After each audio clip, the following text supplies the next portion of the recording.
Some things never change on North Carolina's Outer Banks. Day after day, breakers kiss the shore. Ceaseless tides irrigate the marshland and then creep back out to sea. And here and there, along the 175-mile or so stretch of barrier islands from Ocracoke north to the Virginia border, wild horses may be glimpsed grazing contentedly among the dunes. They're not as widely dispersed over the banks as they once were, descendants of equine passengers on Spanish sailing ships that ran aground in the 17th century. There are 2,000 shipwrecks on the bottom of the Atlantic Ocean all up and down the Outer Banks, so although there's no record, it stands to reason that some horses were probably able to survive shipwrecks and swim ashore, and some horses were simply left behind when colonies failed. A nonprofit has a mission, and it benefits the greater good of the community. Karen McAlpin is a colonist of sorts, a transplant to the Outer Banks from Pennsylvania, lured here by the prospect of her dream job, managing the northernmost population of wild horses as director of the nonprofit Corolla Wild Horse Fund. They've been here almost 5 centuries, and the United States Fish and Wildlife Service defines them as non-native, feral, invasive pest animals. I'm not native, but and I don't know how long you have to live here to be native, but it seems like 5 centuries ought to be plenty of time. They're just amazing horses. Amazing also was a good word to apply to early preservation efforts.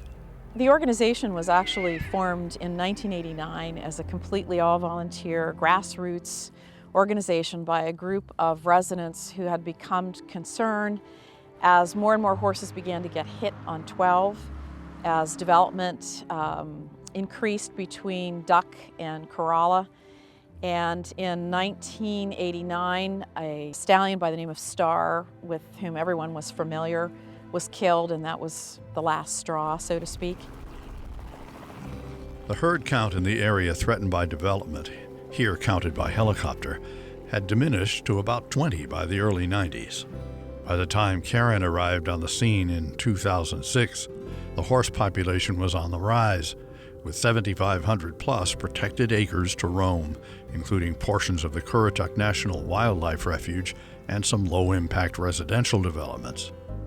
The horses really have 5 main habitat areas. They eat the coarse grasses that grow on the dunes and the sea oats. Behind the dunes, there's dry meadow, wet meadow.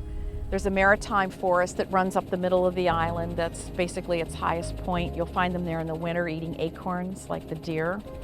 And then, of course, along the Sound, there's the marshes. We have the area, for our purposes, divided into 4 zones. And we know which harems, and a harem is a dominant stallion, and generally 1 to 4 mares. Some have more, some have less. We know which harems we're going to find in which zones. And so they move freely within that zone. They rarely move out of that area because if they do, they risk losing their mares to the dominant stallion in the next zone. It may seem unusual to see wild horses grazing around houses, but that's the nature of things here, where civilization and history meet in a uniquely accommodating way.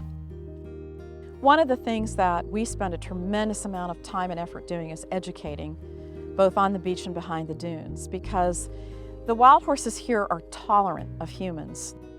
That's why you can drive by one of them grazing and they probably won't even look up at you.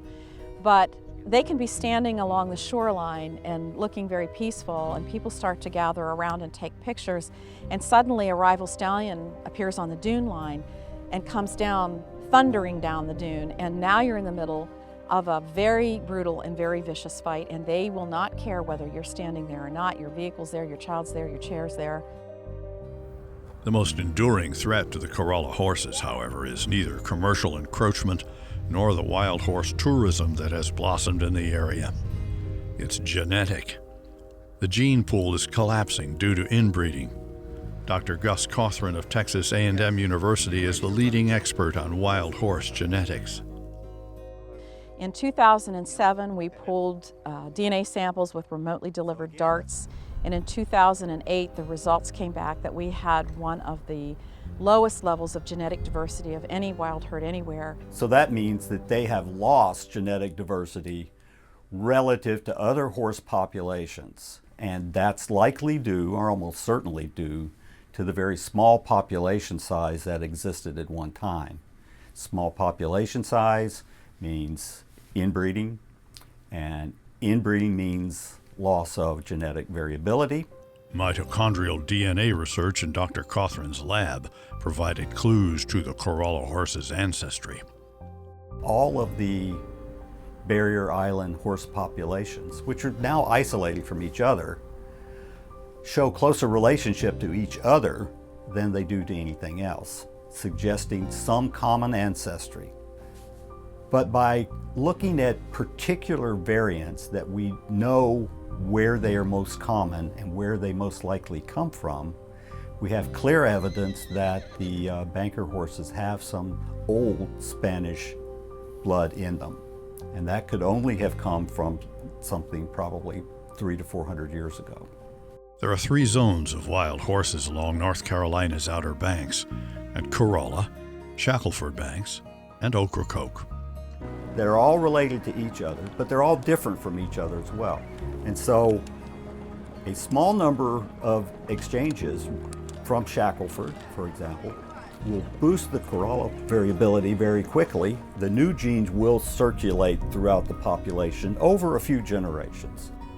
The idea here is to keep the population at an optimal level, both to maintain diversity and to develop and manage a population similar to that established in legislation that protects the Shackelford ponies. But that proposal is mired in congressional limbo. And that is why we've been working so hard on the Corolla Wild Horses Protection Act. That language mirrors the Shackelford Banks Act, asks for a minimum herd size of 120 to 130 with never less than 110, with the added caveat that we be able to bring a limited amount of mares from Shackelford, and that is the critical step that will add new genes to our dying gene pool, and it is dying, and they will be gone in a few generations if we don't act quickly. Meantime, the good work of the Corolla Wild Horse Fund continues. Meet Amadeo, a 16-year-old stallion with an amazing story. Amadeo's name is the Spanish derivative for blessed by God. He was in a fight with a much younger stallion. He was already missing his right eye, and horses are fight or flight animals, and because he was losing the fight, his only choice was to flee. But his good eye had been damaged in the fight, and so he was disoriented. He ran into the ocean. It was on a day we had 10-foot waves and 30-mile-an-hour winds. Amadeo was pulled over a mile by the riptide. He was finally rescued, but the trauma left him completely blind.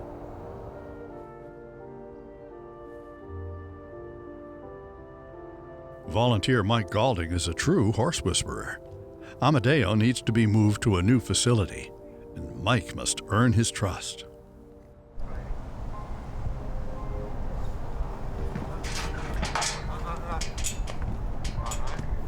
Okay, it's fine. You're okay. You're all right. You're all right. You're all right. You're all right. You're all right. Calm down.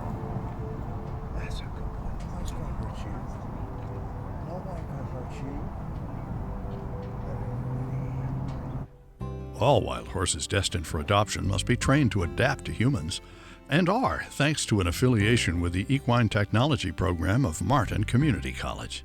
So the Corolla ponies come to us when they've been removed from the beach or off of the premises. We basically domesticate them. They've not been touched, they've not been haltered, they've never been in a stall before at that point. And so they come to us basically with no education, and it's pretty appropriate that they come to college because by the time they leave here, they have their associate's degree. He's learned how to lunge.